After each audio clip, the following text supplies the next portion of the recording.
তখন তাদেরকে জিজ্ঞেস করে যে তোমাদের ঘরের পাশেও এমন দেয়াল উঠেছে কিনা। তখন তারা বলে যে হ্যাঁ, আমরা ঘুম থেকে উঠেই এই দেয়ালের ভেতর আটকা পড়ে আছি, কিন্তু আমরা তো কাউকেই এই দেয়াল তৈরি করতে দেখিনি, আর কিভাবেই বা এক রাতের মধ্যে এমন কিছু হয়ে গেল।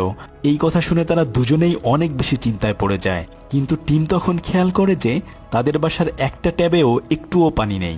এই অবস্থায় তারা দুজনেই অনেক বেশি ভেঙে পড়ে, কেননা তারা যদি বাইরে যেতে না পারে তাহলে হয়তো পানির অভাবেই এখানেই মারা পড়বে। টিম তখন অলিভিয়াকে বলে যে যেভাবেই হোক না কেন আমরা এখান থেকে বের হতে পারবো।